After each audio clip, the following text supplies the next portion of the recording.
کہتے تھے دنیا میں آئے ہیں مریں گے تو بات ختم ہو جائے گی. معاملہ یہ اس دنیا تک ہے. اس مرض کا بھی قرآن نے علاج کیا. یہ بھی بیماری ہے کہ کائنات یہیں ختم ہو جائے گی, کھاؤ پیو موت کرو. قرآن نے کہا نہیں, والآخرۃ خیر وابقا, آخرت تمہارے لیے بہتر بھی ہے اور ہمیشہ رہنے والی بھی ہے. قرآن مجید نے آخرت کا تصور پیش کیا. قرآن مجید نے کہا الذی خلق الموت والحیات لیبلوکم ایکم احسن عملا. موت اور حیات تو پیدا ہی اس لیے کی گئی ہے تاکہ پتہ چلے تم میں اچھے کام کون کرتا ہے.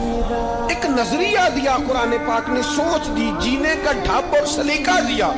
مالک ہم کیوں آئے ہیں دنیا میں؟ فرمایا میرے بندے ہو, میں نے بنایا ہے, میں نے تمہیں بنایا, بڑا سونا بنایا. لقد خلقنا الانسان فی احسن تقویم.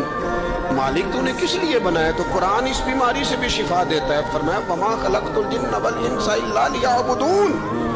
میں نے جنوں اور انسانوں کو اپنی عبادت کے لیے بنایا, اپنی معرفت کے لیے بنایا, اپنی محبت میں بنایا. والذین آمنوا اشد حبا للہ, یہ مجھ سے پیار کریں گے ایمان لانے کے بعد.